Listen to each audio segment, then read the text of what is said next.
Hi friends, आज मैं एक एंटी फंगल ऑइंटमेंट का रिव्यू करने जा रहा हूं।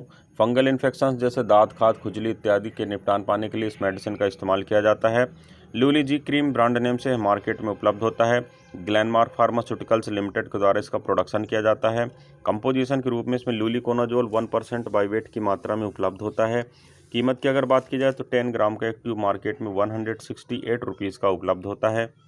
फ्रेंड्स, अगर अभी तक आपने मेरे चैनल को सब्सक्राइब नहीं किया है तो प्लीज़ चैनल को सब्सक्राइब कर लें।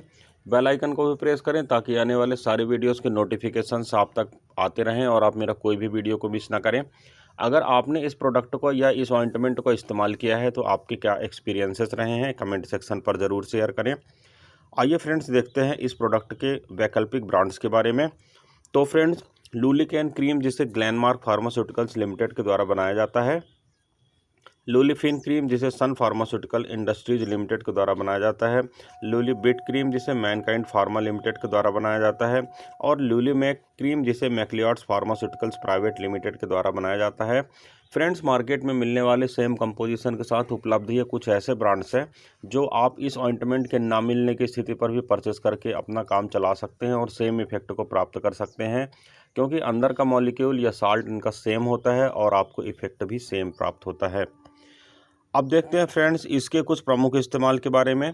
तो जैसा मैंने पहले आपको बताया, यह एक एंटी फंगल ऑइंटमेंट है और फंगल से जुड़ी किसी भी समस्या को निपटान करने में सक्षम होता है।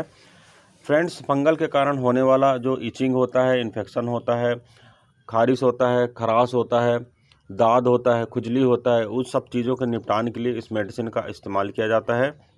नाखूनों में होने वाले फंगल इन्फेक्शन के लिए भी लोकल एप्लीकेशन के रूप में इस मेडिसिन का इस्तेमाल किया जाता है। साथ ही रिंग वर्म के लिए या किसी भी प्रकार के और अदर फंगल इन्फेक्शन जहां पर प्रीडोमिनेंट हो रहा है वहां पर इस मेडिसिन का इस्तेमाल किया जाता है। अब देखते हैं इस प्रोडक्ट के कुछ कॉमन साइड इफ़ेक्ट के रूप बारे में। तो फ्रेंड्स, एप्लीकेशन साइड रिएक्शन इसका जो मेन कॉमन साइड इफ़ेक्ट होता है वह होता है, इसमें शामिल होता है स्किन का बर्निंग होना, इरिटेशन होना, इचिंग होना और रेडनेस होना। जहां पर हमने क्रीम या ऑइंटमेंट को इस्तेमाल किया है वहां पर स्किन जलती हुई महसूस हो सकती है, इरिटेट हो सकती है स्किन, वहां पर खुजली हो सकती है, लाल लाल जैसे चकत्ता पड़ सकता है। तो ये सारे जो कॉम्प्लिकेशंस होते हैं वह साइड इफ़ेक्ट के रूप में देखे जाते हैं।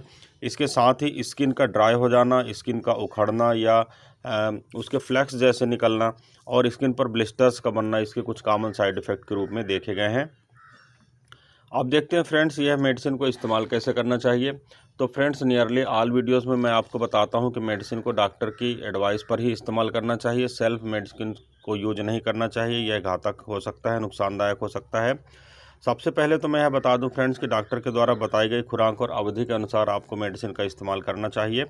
यह मेडिसिन एक्सटर्नल यूज के लिए है, बाहरी इस्तेमाल के लिए है। इंटरनल पार्ट पर इस मेडिसिन का इस्तेमाल नहीं करना चाहिए। इस्तेमाल करने से पहले आपको सारे डायरेक्शंस मेडिसिन पर लिखे हुए जो उसके कर्टन होता है उस पर जो सारे डायरेक्शंस लिखे होते हैं उन्हें पढ़ना चाहिए। इसके लेवल की जाँच करना चाहिए, एक्सपायरी डेट की जाँच करना चाहिए। एप्लीकेशन आप जब कर रहे हो तो जिस स्थान पर भी कर रहे हो तो आपको उस प्रभावित हिस्से को साफ़ करना चाहिए प्रॉपरली, उसके बाद ड्राई करना चाहिए, इसके बाद ही मेडिसिन को इस्तेमाल करना चाहिए। अपने हाथों को मेडिसिन को इस्तेमाल करने के पश्चात धो लेना चाहिए, लेकिन अगर आपके हाथ में इन्फेक्शन हो तो फिर उसे रहने देना चाहिए। एक बात और बता देना चाहता हूँ कि फंगल इन्फेक्शन पर, यदि जैसे रिंग वर्म या किसी और इन्फेक्शन पर आप इस मेडिसिन को इस्तेमाल कर रहे हैं तो यह एडवाइजेबल है कि आप गोल सर्कल बनाएं और जिस एरिया तक रिंग वर्म है उससे लगभग 1 सेंटीमीटर या 2 सेंटीमीटर बाहर की एरिया तक में मेडिसिन को अप्लाई करें, ताकि अगर किसी प्रकार का फंगल इन्फेक्शन स्प्रेड हो चुका हो तो वह भी क्लीन आउट हो सके। अब देखते हैं फ्रेंड्स कि यह मेडिसिन काम कैसे करती है। तो फ्रेंड्स, यह एक एंटी फंगल मेडिसिन है, यह तो मैंने पहले आपको बता ही चुका हूँ। यह त्वचा के संक्रमण का इलाज करता है अगर फंगल इन्फेक्शन के कारण वह प्रभावित हो गया है तो। यह जो फंगस होता है उसका जो स्किन के बाहर स्किन पर जो फंगस होता है उसकी जो सेल मेम्ब्रेन होता है उसे डिस्ट्रॉय कर देता है, सेल मेम्ब्रेन को नहीं बनने देता है। और ऑब्वियस सी बात है, कोई भी बैक्टीरिया, वायरस या फंगस अगर उसकी बाहर की आउटर कवरिंग नहीं रहेगी, सेल वॉल नहीं रहेगी, तो ये सर्वाइव नहीं कर पाएगा और फंगस डेड हो जाता है। और इस प्रकार आप अपने लक्षण जैसे डिस्कम्फर्ट का होना, इचिंग का होना, इरिटेशन का होना इत्यादि, ये जो सारे आपकी प्रॉब्लम्स होते हैं इससे आप निजात पाते हैं, आप राहत पाते हैं। अब देखते हैं फ्रेंड्स इसके कुछ और स्पेसिफिक फीचर्स के बारे में। तो फ्रेंड्स, स्किन इन्फेक्शन के लिए इस मेडिसिन का इस्तेमाल किया जाता है। फंगस के कारण होने वाली प्रॉब्लम के लिए मैंने आपको पहले ही बताया है। कुछ कंडीशन में एथलीट्स फूड्स में भी इस मेडिसिन का इस्तेमाल किया जाता है। अगर पैर में आपको फंगस इन्फेक्शन हो गया है या हाथ में हो गया है तो आपको यह सलाह दी जाती है कि आप अपने उस स्थान को ड्राई रखें, तो आपको जल्दी आराम लगेगा। स्पेसिफिक रूप से ऐसे एरिया जो नाखून के संपर्क में रहते हैं, जैसे फिंगर्स हो गए या पैर के नाखून हो गए, ऐसे जगहों में संक्रमण होने के चांस ज़्यादा रहते हैं, इसलिए आपको ऐसी जगहों को सूखा रखना चाहिए और क्लीन करके रखना चाहिए। आपको अपने नाखूनों को छोटा रखना चाहिए और ओपन टोज शूज़ पहनना चाहिए ताकि आपको एयर वगैरह का उसमें डिस्कम्फर्ट ना हो सके। आपको फंगल इन्फेक्शन से बचने के लिए सेपरेट टॉवल वगैरह या जितने भी फोमाइड्स होते हैं उनका सेपरेटली यूज़ करना चाहिए। किसी के टॉवल यूज़ नहीं करना चाहिए, सॉक्स यूज़ नहीं करना चाहिए, शूज़ यूज़ नहीं करना चाहिए। जितने ये सारे फोमाइड्स आर्टिकल होते हैं आपको सेपरेटली ही यूज़ करना चाहिए ताकि किसी दूसरे का इन्फेक्शन आप तक न आ सके।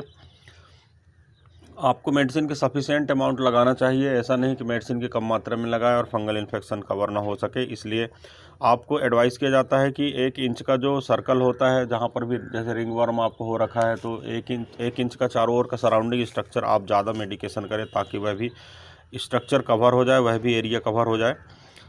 आपको इस मेडिसिन को लगाने के बाद लगभग 7 से 10 दिन के बीच में आपको राहत महसूस होती, समझ में आती है। आपका पूरा एरिया ड्राई हो जाता है, क्लीन भी हो सकता है, परंतु उसका मतलब यह बिल्कुल नहीं रहता है कि फंगल इन्फेक्शन पूरी तरह से ठीक हो गया है। इसलिए आपको इस मेडिसिन को मिनिमम 20 डेज़ या 30 डेज़ के लिए एडवाइस किया जाता है।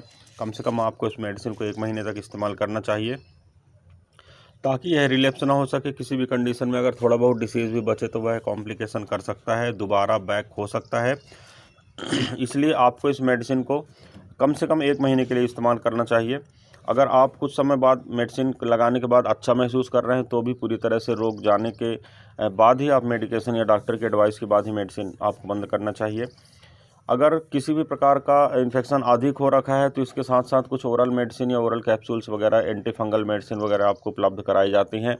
इसके साथ ही पैरेलल इचिंग की मेडिसिन दी जा सकती है अगर कभी कुछ आवश्यकता समझ में आती है डॉक्टर को। तो हालांकि स्टेरॉइड तो इसके लिए कॉन्ट्राइंडिकेटेड रहता है, फंगल इन्फेक्शन स्टेरॉइड देने के बाद बढ़ जाता है, परंतु तुरंत की कंडीशन में थोड़ा सा इसे सबसाइड करने के लिए, सप्रेस करने के लिए अगर डॉक्टर को उचित लगता है तो थोड़ा बहुत स्टेरॉइड आपको दे सकता है कवर करने के लिए। और आप अपने से स्टेरॉइड का सेवन ना करें, यह घातक हो सकता है।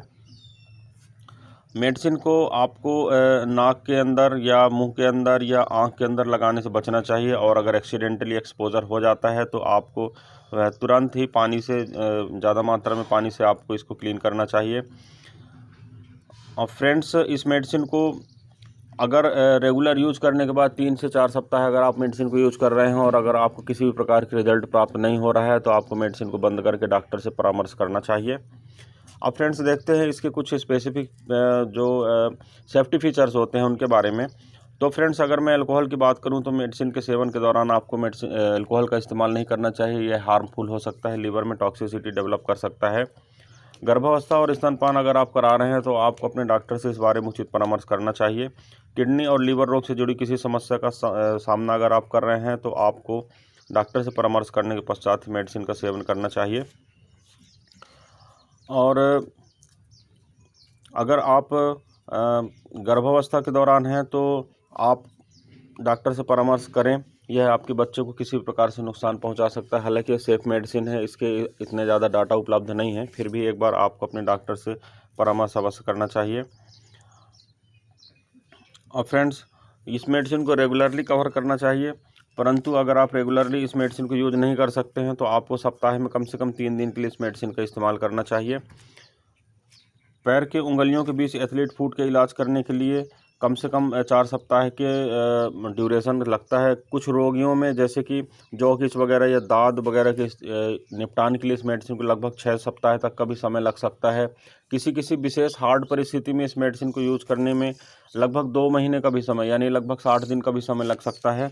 यह आप डॉक्टर से सजेस्ट करें, इसके बाद ही मेडिसिन का इस्तेमाल करें। कंटेनर को जिस कंटेनर में मेडिसिन आई है उसमें आपको इसको बंद करके रखना चाहिए। बच्चों के पहुंच से दूर रखना चाहिए। ठंडे तापमान वाली जगह में यानी कमरे के अंदर रखना चाहिए। डायरेक्ट सनलाइट के संपर्क में मेडिसिन को नहीं रखना चाहिए। अतिरिक्त नमी, क्योंकि चूँकि फंगल इन्फेक्शन हो सकता है इसलिए इसे बाथरूम वगैरह एरिया में नहीं रखना चाहिए ताकि वहाँ पर नमी ज़्यादा रहती है और किसी भी प्रकार का फंगल इन्फेक्शन वहाँ पर स्प्रेड हो सकता है। तो फ्रेंड्स, ये था एक छोटा सा रिव्यू मेडिसिन के ऊपर। ये सारी जानकारी जो मैंने आपको दिया है, यह केवल आपकी ये जो सारा विवरण मैंने आपको दिया है केवल आपकी जानकारी के लिए है। किसी भी स्थिति में मेरे वीडियो के आधार पर आप मेडिसिन का उपयोग ना करें, यह हार्मफुल हो सकता है। आप अपने डॉक्टर से मिलें, उचित परामर्श करें, इसके पश्चात ही मेडिसिन का यूज करें। फ्रेंड्स, इस वीडियो में बस इतना ही। किसी अन्य अच्छे हेल्थ रिलेटेड टॉपिक के साथ आपसे फिर मुलाकात करता हूँ। तब तक के लिए गुड बाय। आपका दिन शुभ हो। जय हिंद।